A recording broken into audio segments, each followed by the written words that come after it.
프롤로그 빨치산의 딸. 내 인생 최초의 싸움은 아버지 때문에 시작되었다. 1974년 국민학교 4학년 때였다. 그날 별로 친하지 않던 그 아이와 무엇 때문에 해걸음까지 학교에 남아 있었는지는 기억이 없다. 그 아이가 그 엄청난 말을 꺼낸 순간부터가 소 엉덩이에 찍힌 낙인처럼 선명하게 새겨져 있을 뿐이다. 너그 아버지가 빨갱이라면서? 무슨 말다툼 끝이었는지는 알 수 없지만 그 아이의 말 속에는 니까짓게 빨갱이 주제에 하는 경멸과 떳떳한 자기 자신에 대한 자랑스러움이 역력히 배어 있었다. 아니야.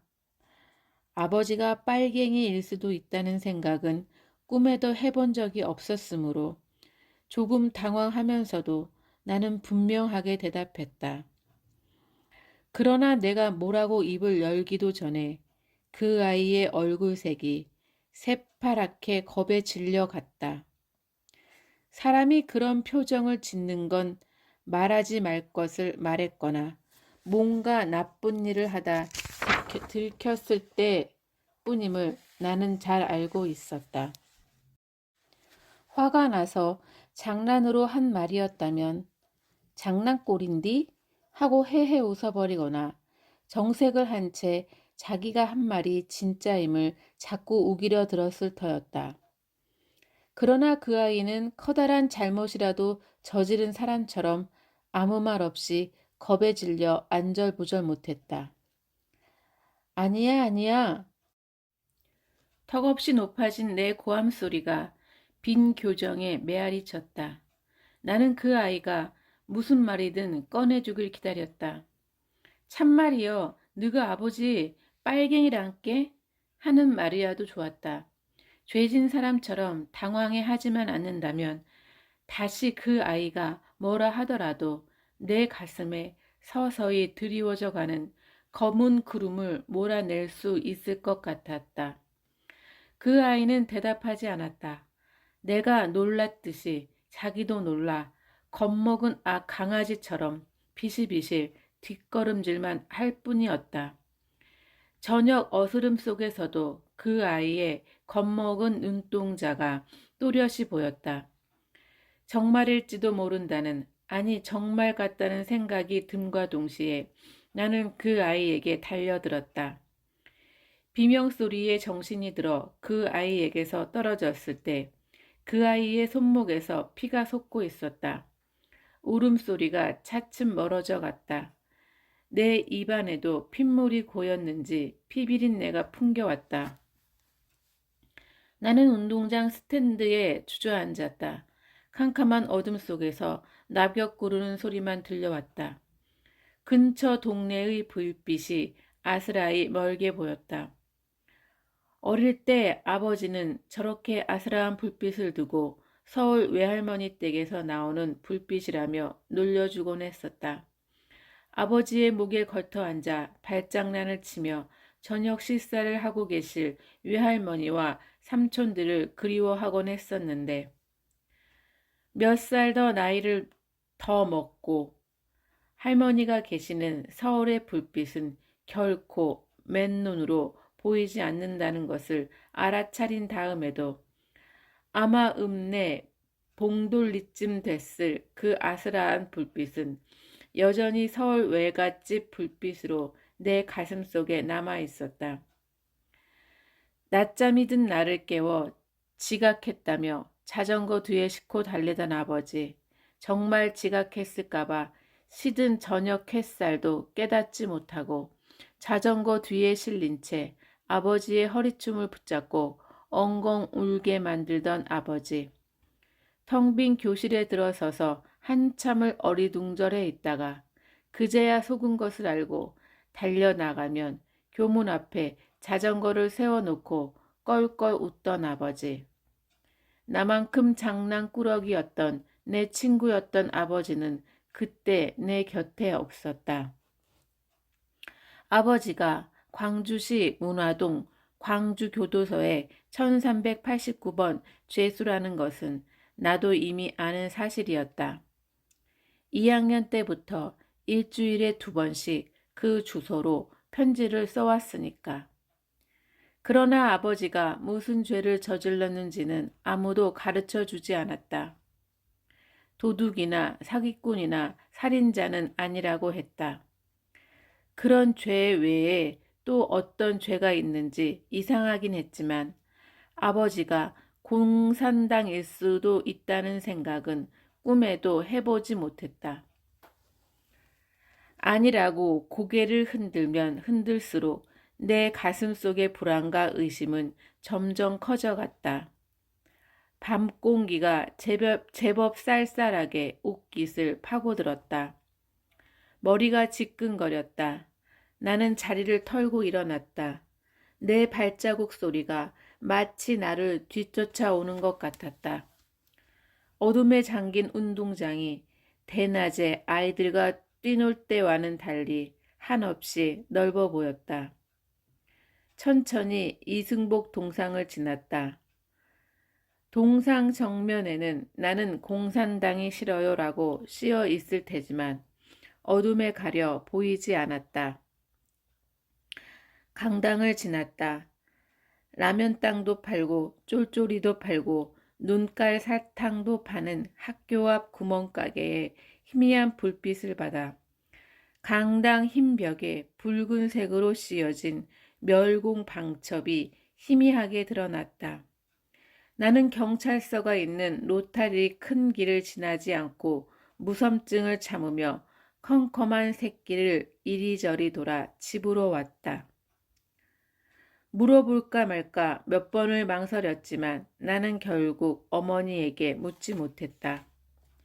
어머니가 고개를 끄덕이면 어쩌나, 아니라고 흔쾌히 대답하지 못하면 어쩌나 하는 조바심과 우려 때문이었다.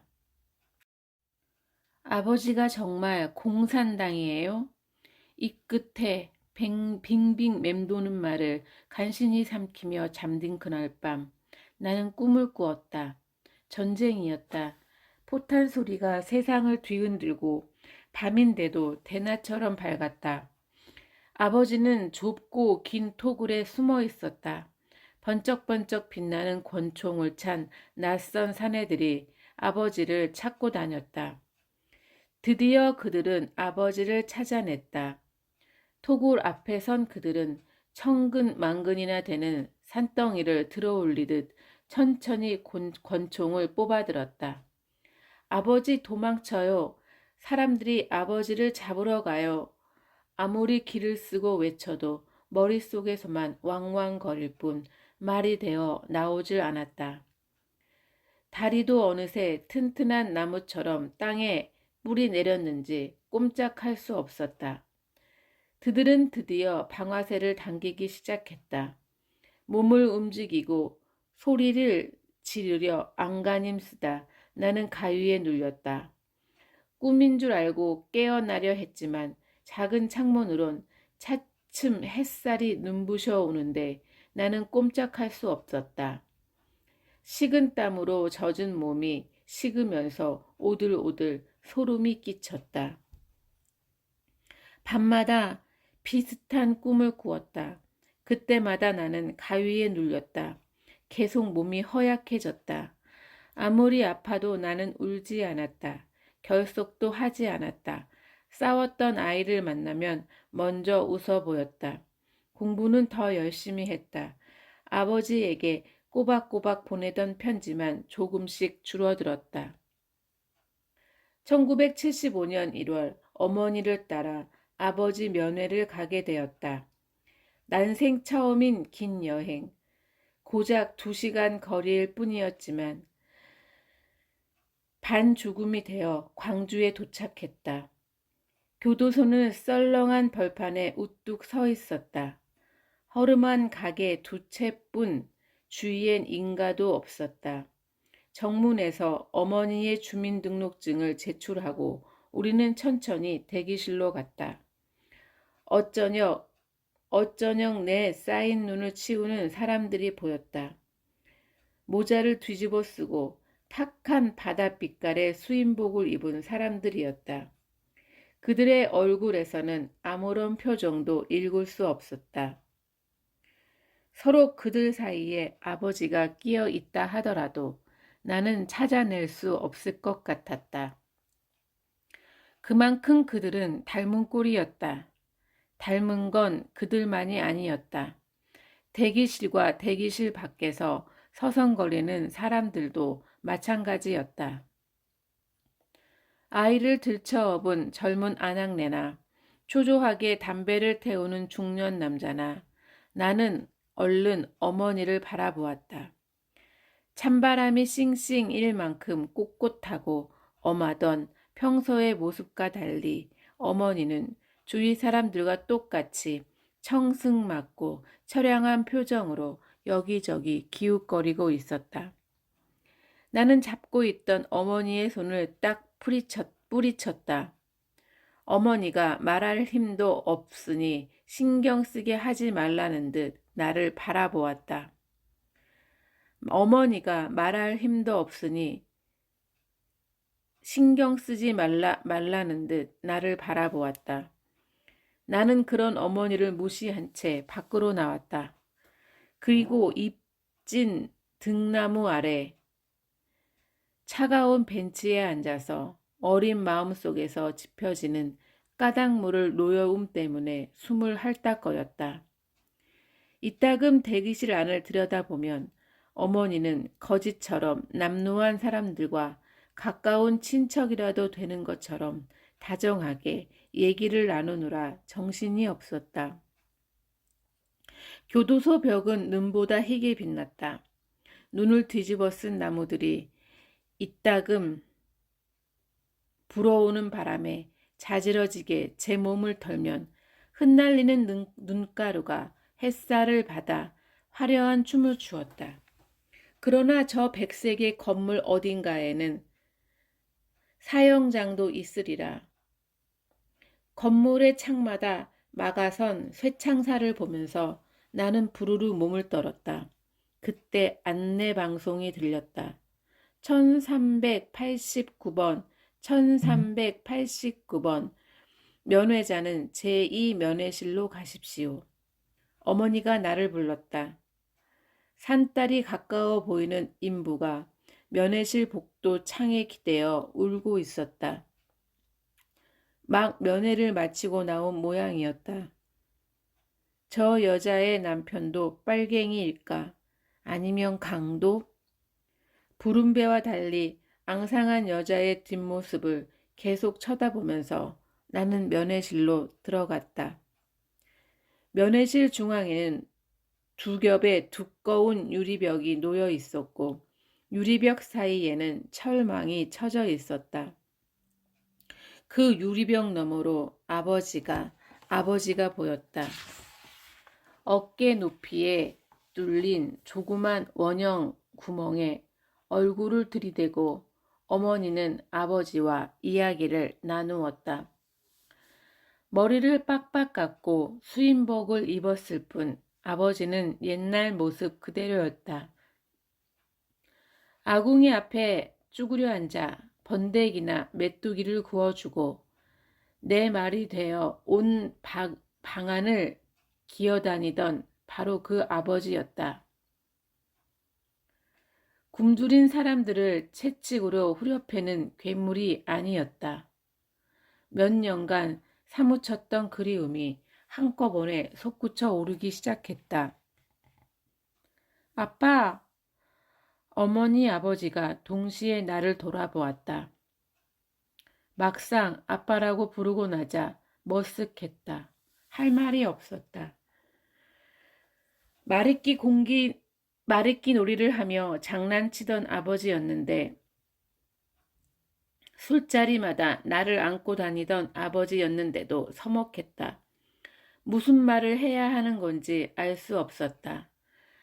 나는 그냥 아버지를 만져보고 싶었다. 까슬까슬한 턱에 입 맞추고 싶었다. 나를 잠재워주던 아버지의 넉넉한 등에 엎이면 다시 옛날처럼 아버지가 내 곁으로 돌아올 것 같았다. 빨갱이가 아니라 내 친구였던 다정한 아버지로.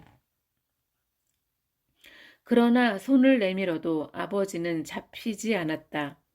바로 코앞에 있는 아버지를 나는 만질 수가 없었다. 면회 시간 5분은 금세 지나갔다.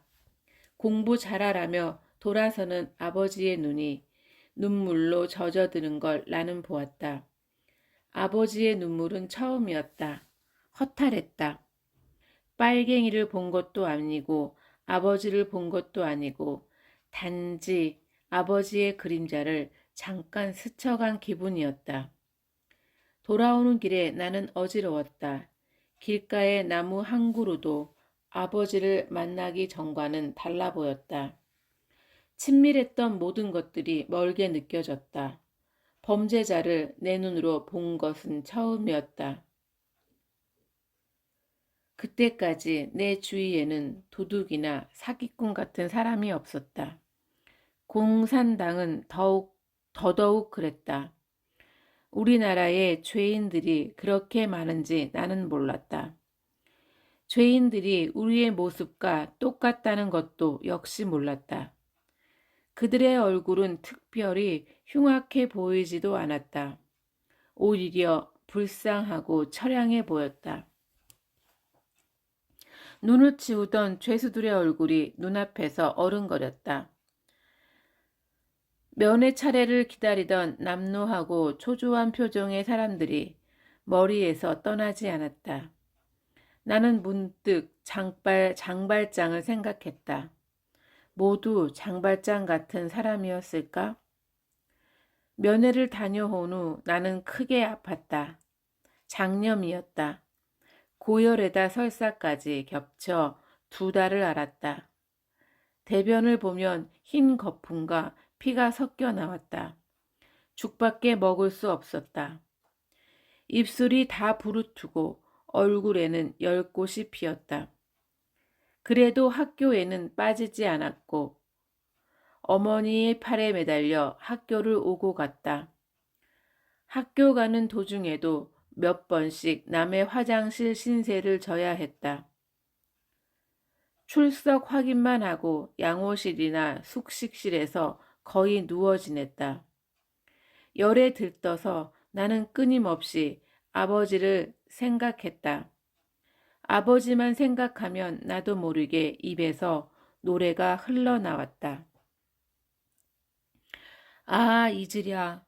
어찌 우리 그날을, 조국의 원수들이 짓밟아 오던 날을, 맨주먹 붉은 피로 원수를 막아내어 발을 굴러 땅을 치며 의분했던 날을, 이제야 가풀이 그날의 원수를, 쫓기는 적의물이 쫓고 또 쫓아 원수의 하나까지 쳐서 무찔러 이제야 빛내리 이 나라 이결에.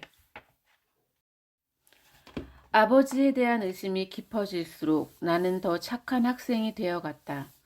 선생님과 아이들의 칭찬이나 애정에 둘러싸여야 비로소 마음이 놓였다. 사람들과 떨어져 있어야 하는 집은 감옥 같았다. 밤은 혼란이었고 가히 눌리는 꿈이었다. 그러나 내 선택과는 무관하게 나의 아버지가 빨갱이였던 것처럼 내가 아무리 길을 쓰고 감추려 했던 진실은 결코 감춰지지 않았다. 교정의 히말라야 산목 잎이 하나둘 떨어지기 시작하던 가을, 민방위 훈련 날이었다. 오전 수업을 단축하고 우리는 모두 교정 스탠드 뒤쪽에 반별로 앉아 있었다.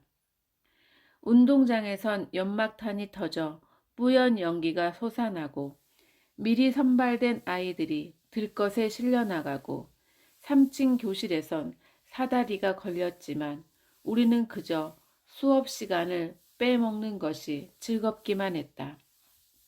성능이 좋지 않아 삑삑거리는 확성기에선 계속 적의 공습이 계속되고 있습니다. 라는 아나운서의 다급한 목소리가 비행기 소리와 섞여 들려왔지만 빨갱이 아버지를 둔 나까지도 선생님의 눈을 피해 장난치느라 정신이 없었다.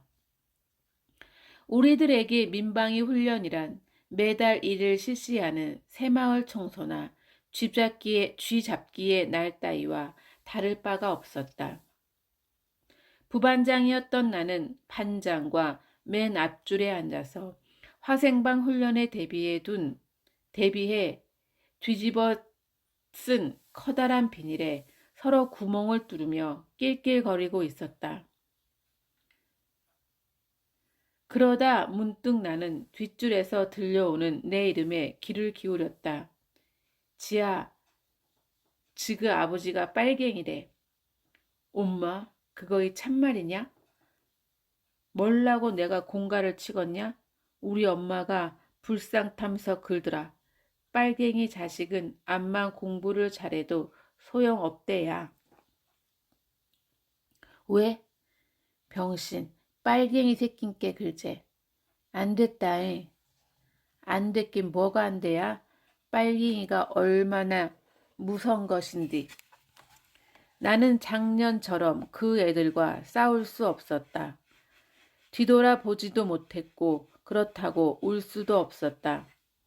혀를 꽉 깨물고 죽고 싶은 마음뿐이었다.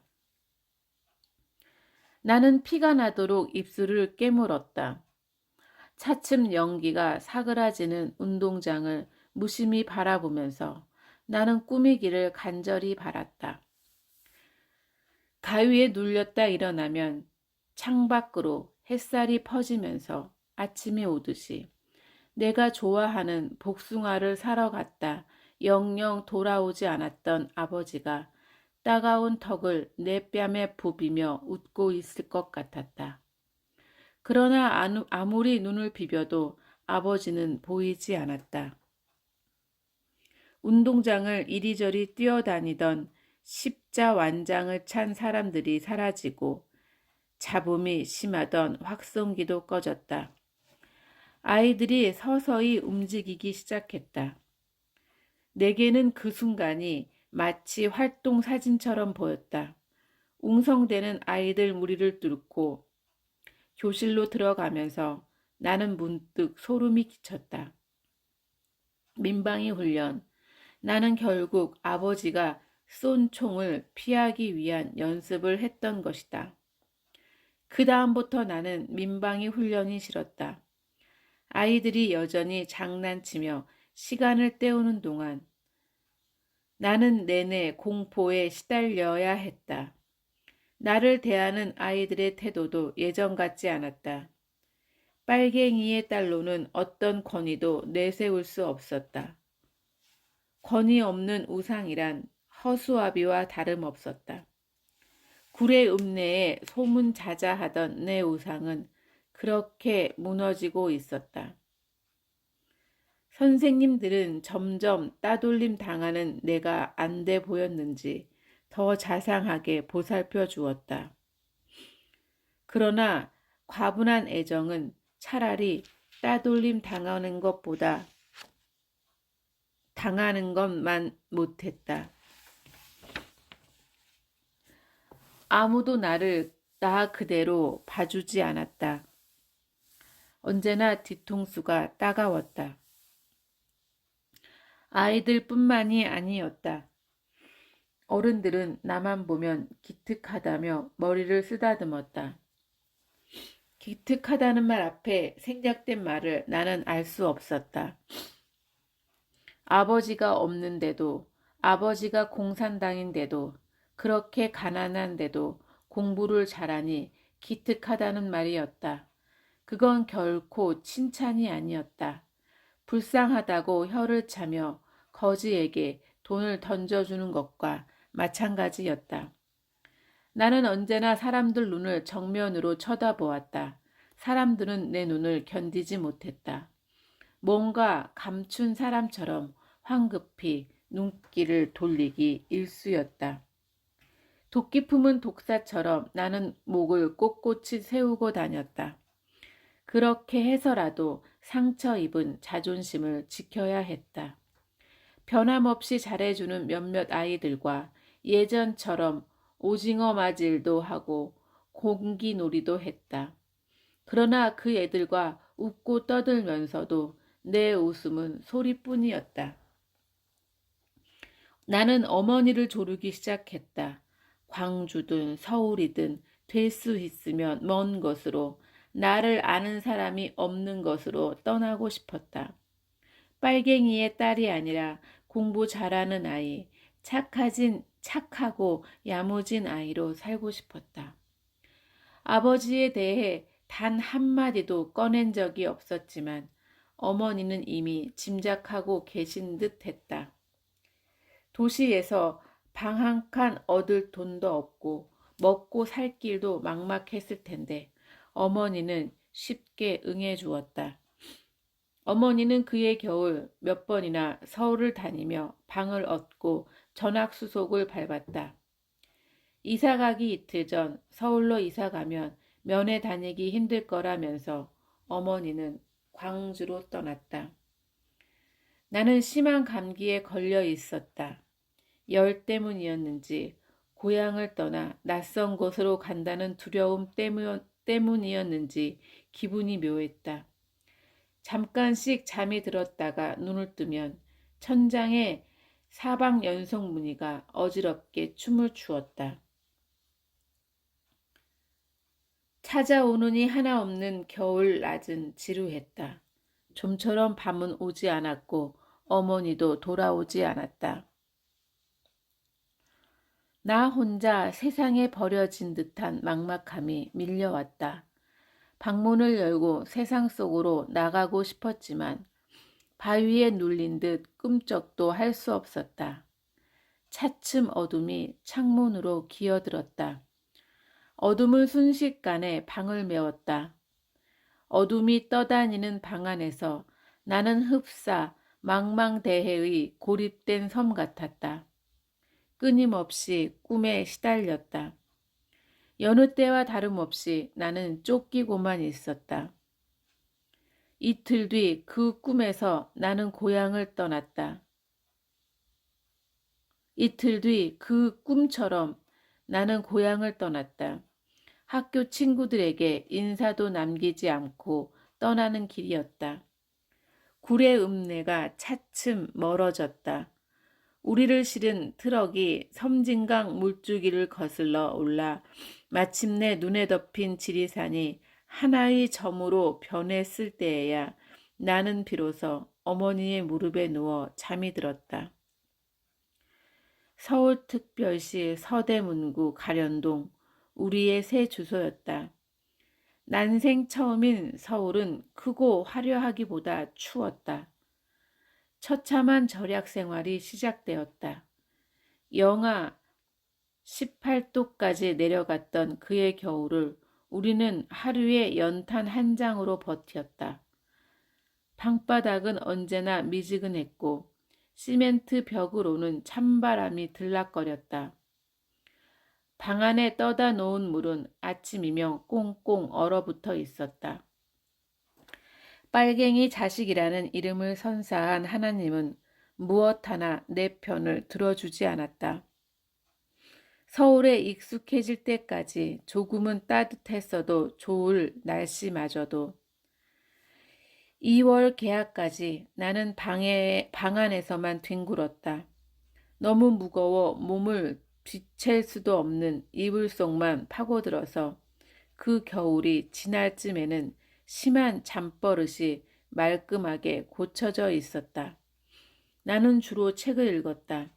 그때 눈물을 펑펑 쏟으며 읽은 책이 있었다. 제목은 잊었는데 검둥이 호녀라의 숙이었다. 검둥이 소녀는 개울물에 얼음을 깨고 그 찬물로 수십 번 얼굴을 씻었다. 그래도 피부는 하얘지지 않았다. 소녀는 돌멩이로 얼굴을 문지르며 외쳤다. 엄마, 난 왜 까만가요? 벗겨도 왜 남들처럼 하얘지지 않나요? 나는 백엔잎이 다 젖도록 울었다. 소년을 위해서가 아니라 나를 위해서.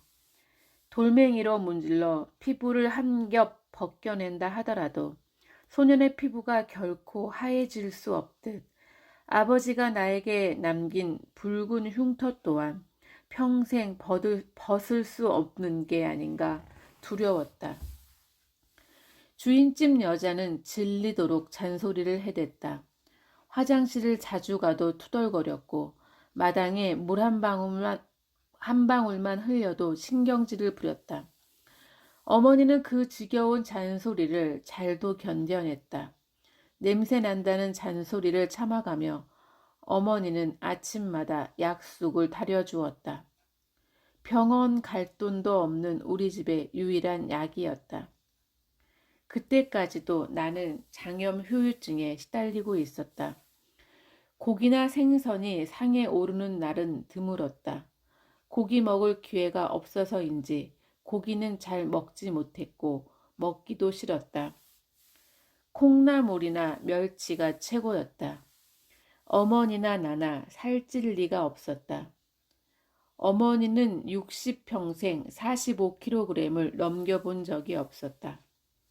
내 까만 얼굴에는 마른 버짐이 가득 피었고 걸핏하면 코피를 흘리거나 쥐가 올랐다. 몸에 좋다는 우유를 사줄 수 없었던 어머니는 날마다 콩물을 만들어 주었다. 콩을 삶고 빻고 걸러서 다시 끓여야 하는 그 귀찮은 일을 어머니는 하루도 거르지 않았다. 미지근하게 데워진 콩물을 마시는 일로 나의 하루는 시작되었다. 잔인한 추위만 아니라면 서울은 그런대로 괜찮았다. 학교 생활에도 그럭저럭 적응해 갔다. 시골에서처럼 나를 알아주고 대우해주는 사람은 없었지만 빨갱이 딸이라고 수군거리는 사람도 없었다. 언니 오빠로부터 물려받은 낡은 옷을 입고 언제나 손에 흙을 묻히고 다니는 시골 아이들과 달리 서울 아이들은 깔끔하고 예뻤다. 그 예쁜 아이들과 아이스케이크 대신 모나카를 먹고 붕어빵 대신 마탕이나 떡볶이의 맛을 들였고 오징어 맞을 대신 인형놀이를 배우기 시작했다. 그때는 마로니 인형이 유행이었다. 학교가 파하고 나오면 알록달록한 인형옷 장사들이 쭉 늘어서 있었다. 오징어 맞으리나 제기차기를 하고 놀던 나는 손바닥보다 더 작은 앙증맞은 인형옷을 갈아입히면서 노는 게 우스워 보였지만 나 혼자 안 할 수는 없는 일이었다. 그러나 어머니는 인형을 사주지 않았다. 아니 사줄 수가 없었다. 어머니 말대로 돈을 손톱 밑에 쥐고 살아도 아쉬울 판이었다. 아이들은 서너 개씩 가지고 있는 인형 하나도 갖지 못하면서 그리고 한 친구의 생일 잔치에 초대되어 가서 나는 시골 가는 또 다른 벽에 부딪히게 되었다. 생일 잔치는 요란했다. 촌스러운 내 입에 맞지 않는 음식이 대부분이었지만 아무튼 시골에서는 어른의 생일도 그만큼 요란하지 않았었다. 그 아이네 화장실보다도 못한 우리 집에 돌아왔을 때 나는 우리 집 구석구석 배어있는 구차함이 짜증스러웠다.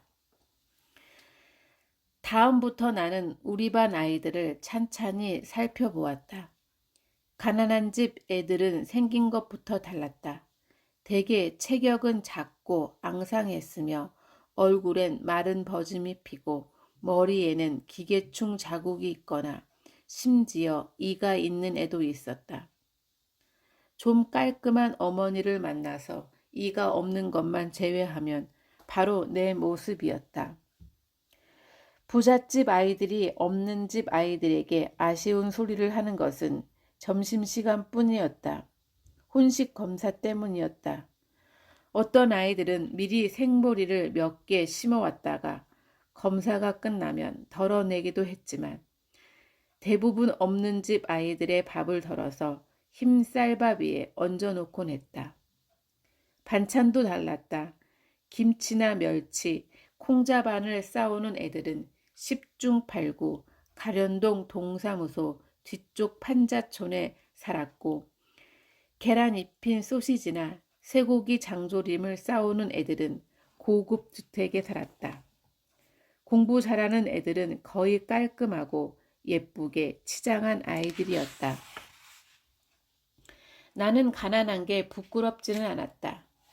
아니, 사실을 말하자면 빨갱이 자식이라는 놀림보다는 견디기 쉬웠다. 입학 때부터 입어서 무릎이 툭 튀어나오고 껑충하게 짧은 바지가 창피하게 느껴질 때면 시골이 그리웠다. 여름이면 멱 감던 섬진강, 여름 햇살을 받아 눈부시게 빛나던 섬진 강가의 포슬러 나무와 하얀 삐비꽃, 오징어 맞이를 하다 옷이 뜯어져 울먹이던 아이들. 내 우상이 산산이 부서지기 전까지 참으로 좋은 시절이었다. 그때는 나보다 예쁘고 옷 잘 입는 애들을 봐도 아무렇지 않았었다. 언젠가 아버지가 외양산환이어서 예쁜 옷을 잘 입던 영희가 분홍빛 원피스를 입고 왔을 때 하얗게 부서지는 햇살 속에서 분홍빛 치마를 나풀거리며 팔짝이던 모습이 얼마나 예쁘던지 넋을 잃고 바라보았던 적이 있다. 그때는 부끄럽지 않던 내 모습이 이제는 왜 창피하게 느껴지는 것인지 나는 알 수 없었다.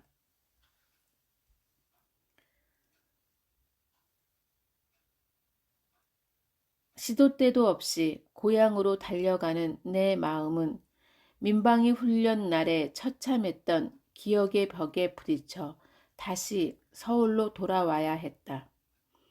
어머니가 보따리 장사를 하더라도 서울이 훨씬 나았다. 그렇다. 어머니는 그때 정말 보따리 장사를 했었다.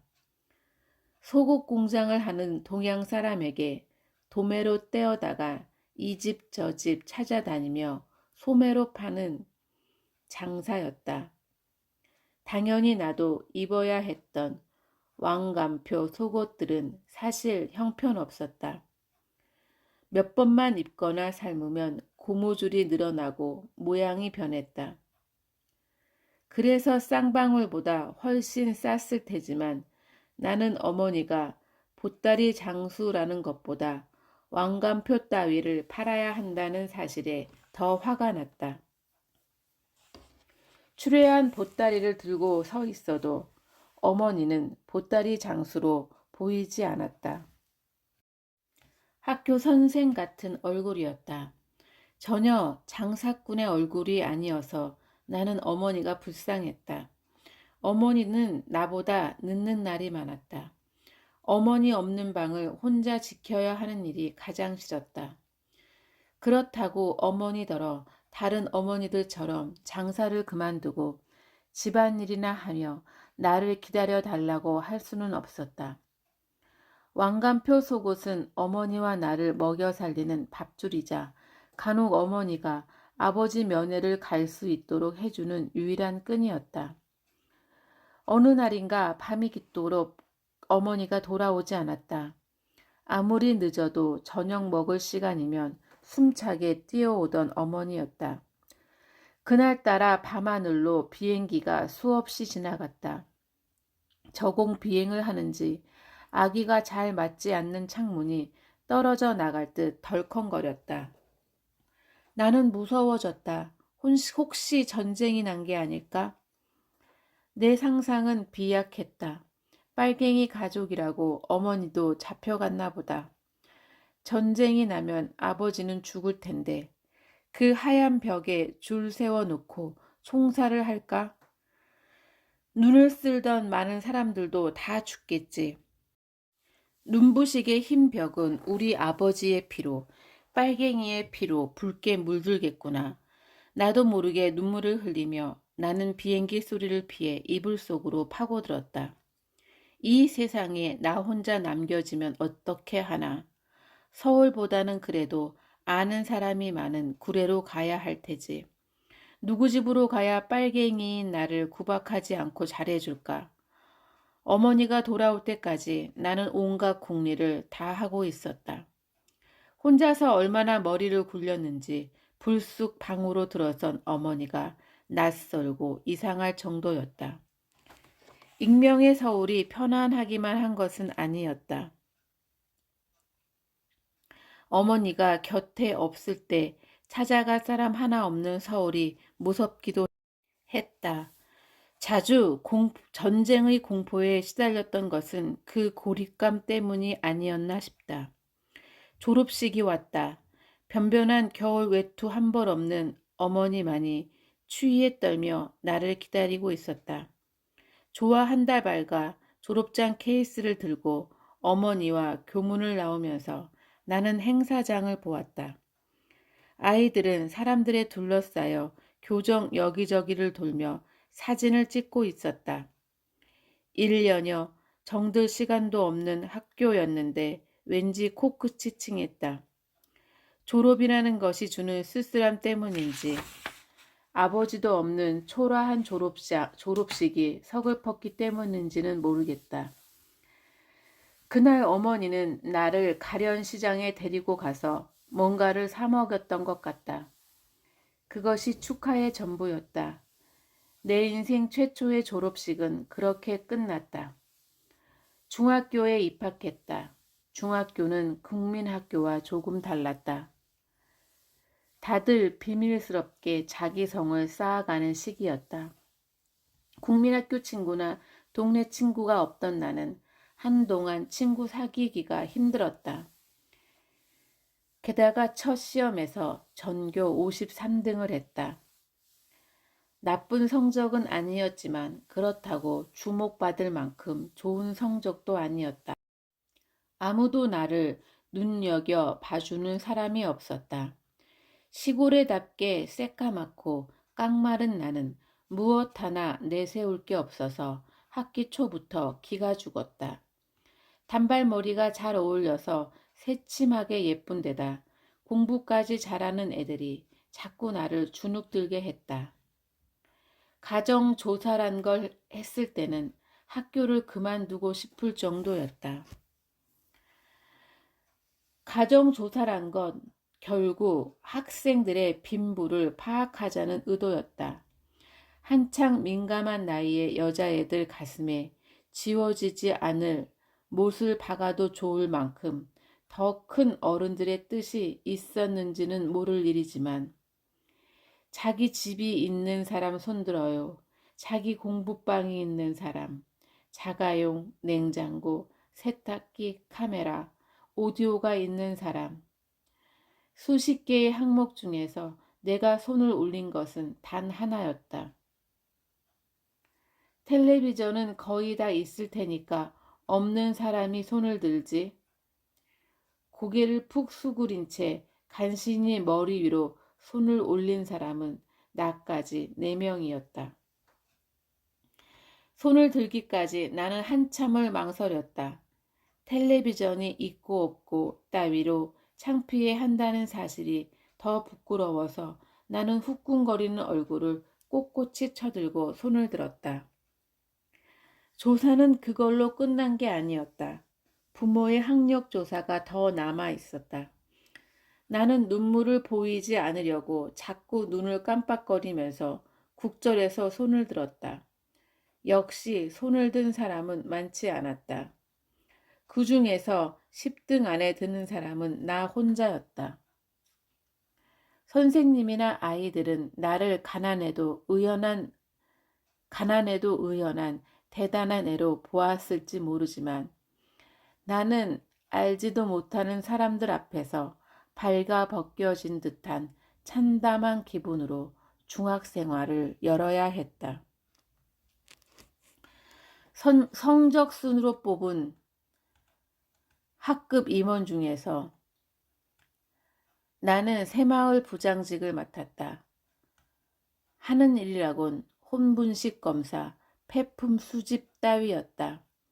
한마디로 박정희 정권의 정책을 장려하고 심사하는 부서였다. 빨갱이 딸인 내가 맡기에는 뭔가 우스운 자리였지만 당시에 그런 걸 알았을 리 만무했다. 새마을 노래나 국민교육 현장을 잘 암송하는 것이 착한 일인 줄 알고 자란 우리였다. 곧 환경미화 심사가 있었다. 공부 열심히 시킨다고 소문난 만큼이나 경쟁시키길 좋아하는 학교였다. 환경미화라고 예외일 수 없었다. 심사에서 1등을 하기 위해 임원들은 정신없이 바빴다. 심사의 기준은 제법 그럴듯했지만 까놓고 얘기하면 얼마나 돈으로 치장을 하느냐가 관건이었다. 임원들은 그럴듯한 화분 하나쯤은 기부해야 낯을 세울 수 있었다. 몇 날 며칠 어머니를 조르고 조른 끝에 나는 제일 조그만 화분을 기부했다. 부장들은 밤늦게까지 남아 교실을 꾸몄다. 방과 후 오랫동안 일을 하노라면 한창 때 아이들이라 배가 고팠다. 선생님이 자장면을 사줄 때도 있었지만 대부분 우리끼리 일을 끝내고 분식집으로 달려갔다. 만두에 떡볶이, 쫄면, 당연히 돈이 필요했다. 돈 때문에 어머니와 다투는 일이 생겼다. 나로서는 어쩔 수 없었다. 누구도 나에게 돈 내라는 소리를 하지는 않았지만 늘 남에게 얻어먹을 수는 없었다. 돈이 없어서 그 애들과 어울릴 수 없다는 것은 더욱더 비참한 일이었다. 콩나물 몇십 원어치로 한 끼를 해결해야 했던 어머니로서는 내 행동이 당연히 분수에 어긋난 짓일 수밖에 없었다. 어머니는 늘 나를 타일렀다. 뱁새가 황새를 쫓아가자면 다리가 찢어지는 법이라고. 그 말은 내 화를 돋울 뿐이었다. 왜 어떤 사람은 뱁새로 태어나고 어떤 사람은 황새로 태어나는지 나는 인정할 수 없었다. 뱁새로 태어났으니 뱁새답게 살라는 말은 웃기는 말이었다. 뱁새로 태어나지 않은 자가 어찌 알겠는가. 설령 다리가 찢어지더라도 황새가 되고 싶은 뱁새의 꿈을. 빨갱이의 딸로 태어난 것만도 억울한데 돈 때문에 또 다른 차별을 받고 싶지는 않았다. 그것까지 감수해야 한다면 너무 억울했다. 돈이건 공부건 무엇으로건 나는 빨갱이의 딸로 태어난 억울함을 보상받아야 했다. 인정받아야 했다. 나는 지각할 시간까지 버티면서 필요한 돈은 기어코 받아냈다. 그래봐야 남들에 비하면 언제나 푼돈이었다. 어머니 앞에선 돈이 필요한 이유를 구구절절히 설명해야 했고 친구들 앞에선 가난에도 불구하고 떳떳한 자의 모습을 견지해야 했다. 그 이중성이 끊임없이 나를 괴롭혔다. 내 자존심을 회복할 계기를 만들어준 사람은 국어 선생님이었다. 국어 시간에 5분 스피치란 게 있었다.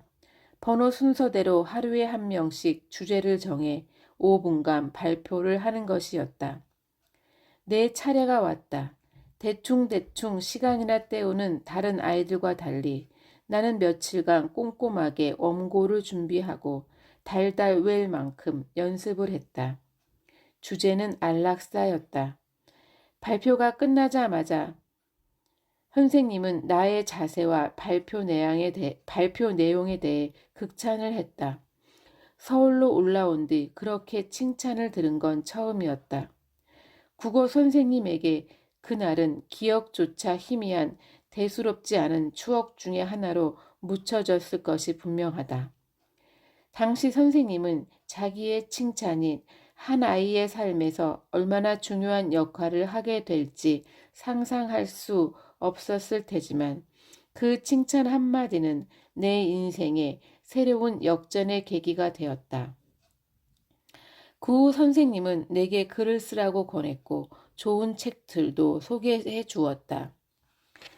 데미안이며 유리알 유희이며 천국의 열쇠며 모두 선생님이 권해준 책들이었다.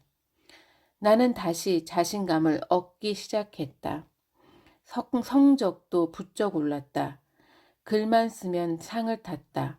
방공 글짓기, 방공 표도 썼다 하면 장원이었다. 빨갱이의 딸이라는 원하지 않았던 내 이름 앞에 수식어를 읽기 위해 나는 방공 글짓기에 온 정성을 쏟았다. 정교의 이름을 날리기 시작했다. 시골에서의 명성을 되찾은 것이었다. 그 1년여가 내게는 최고의 해였다. 내가 어쩔 수 없는 빨갱이 딸임도 잊고 살았다. 그러던 어느 날 나는 하굣길에 집 대문 앞에서 어머니와 웬 남자가 주고받는 말을 우연히 엿듣게 되었다. 일주일 이상 집 비울 때는 꼭 서에 들러서 알리고 떠나도록 해요.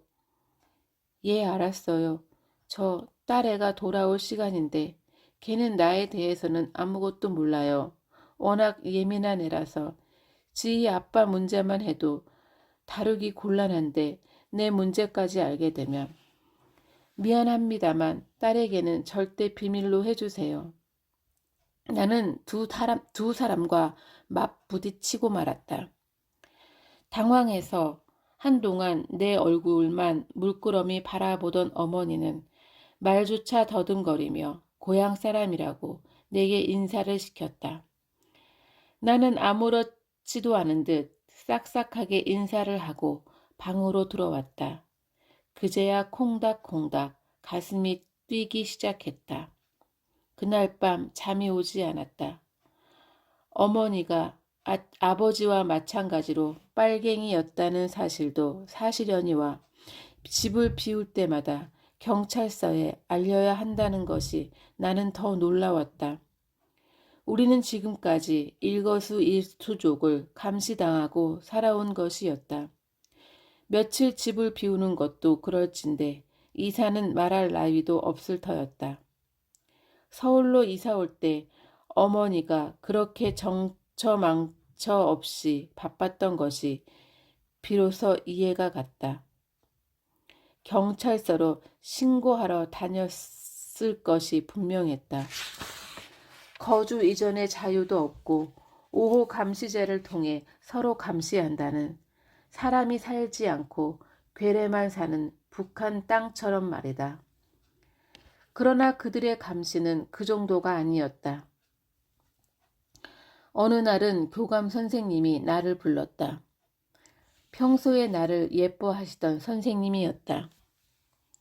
그때까지 나는 모든 사람에게 아버지가 안 계신다고 말해왔었다. 이것저것 캐물을 것이 귀찮기도 했고 빨갱이 아버지라면 차라리 없는 것보다 못하다는 생각 때문이기도 했다. 교감 선생님은 측은해하는 눈초리로 나를 바라보면서 아버지가 지금 어디 있냐고 물었다. 경찰서에서 동태 파악을 하느라 학교에까지 연락한 게 분명했다. 울컥 눈물이 솟구쳤다. 슬퍼서가 아니라 분해서였다. 선생님은 한동안 말이 없었다. 긴 침묵이 흐른 뒤에 선생님은 나를 보며 웃었다. 따뜻한 미소였다. 교무실 복도 창가에 서서 나는 하늘을 보았다. 흐릿한 하늘로 새가 날고 있었다. 왜 세상은 나를 가만히 내버려 두지 않는가? 누구의 딸이 아니라 내 자신으로 당당하게 살아가도록 왜 버려두지 않는가? 왜 내버려 두지 않는가? 교관 선생님의 따뜻한 미소조차 받아들일 여유가 내게는 없었다. 눈물이 멈추자 나는 문득 처음으로 빨갱이인 내 부모가 가련하다는 생각이 들었다. 과거의 죄를 평생 짊어지고 살아야 하다니. 이 세상에 용서받지 못할 죄는 아무것도 없다고 했는데. 집에 돌아온 나는 어머니에게 물었다. 나라에서 살라는 형을 다 살고도 용서받지 못하는 공산주의가 뭔지, 그리고 아버지는 언제 어디서 무슨 일을 했는지. 새하얗게 질리던 어머니의 표정을 나는 잊을 수가 없다. 한참 후에야 어머니는 가쁜 숨을 몰아쉬며 간신히 대답했다. 넌 아직 그런 거 몰라도 된다. 아예 관심도 갖지 말아라. 학교에서 가르치는 공부나 할 일이지 웬 쓸데없는 소리냐. 아버지는 어린 나이에 공산주의가 뭔지도 모르고 심부름을 해준 것뿐이었다. 내가 알고 싶은 건 공산주의에 대한 것이었지만 어머니는 당황하고 난감한 얼굴로 더 이상 말을 하지 않았고 한참 후에야 엉뚱하게 다른 사람 얘기를 꺼냈다. 나도 아는 사람에 대한 얘기였다. 구례에서 중학교 수학선생을 하는 사람이었는데 우리 집과 무슨 관계인지는 몰라도 삼촌이라고 부르며 몇 번 만난 적이 있었다. 그가 지금 감옥에 있다고 어머니는 말했다. 그가 잡혀간 것은 수업 시간에 북한 얘기를 잠깐 꺼낸 지 며칠 후의 일이었다. 북한을 고무 찬양했던 것도 아니었다. 북한이 정말 그렇게 못 사느냐는 학생의 질문에 아니라고, 거기도 우리와 똑같이 사람 사는 데라고, 평양에는 지하철도 있다고 대답한 것이 전부였다. 그 사람 형님이 자익이었단다. 넌 남하고 달라. 말 한마디 함부로 해서는 안 된다. 세상 욕하지도 말고 공산주의 같은 거 꿈에라도 알 생각 말아라. 어머니에게서 그런 얘기를 들은 지 며칠 후에 나는 비로소 연좌제라는 제도를 알게 되었다. 빨갱이의 자식은 판검사도 외교관도 될 수 없고 외국도 갈 수 없다는 법. 그런 게 있는 줄은 몰랐었다. 비록 감시를 당하고 살지라도 내가 열심히만 하면 뭐든지 다 할 수 있는 줄 알았었다. 부모의 과거 때문에 자식의 미래까지 차압당해야 하다니. 종의 자식은 종으로, 백정의 자식은 백정으로 살아야 했듯이 빨갱이의 자식은 빨갱이로 살라는 얘기였다. 자식이 부모를 고발한다는 북한과 뭐가 다른지 이해할 수 없었다.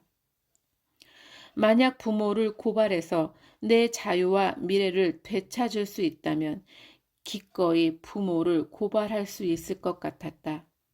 그러나 이미 아버지는 갇혀 있었고 고작 보따리 장수인 어머니를 고발할 건더기가 없었다. 빨갱이는 보따리 장수도 하지 말고 굶어 죽으라는 게 법이라면 몰라도 나에게 주어진 자유가 얼마나 보잘것없는지를 나는 비로소 깨달았다. 나는 어항 속의 금붕어였을 뿐이었다.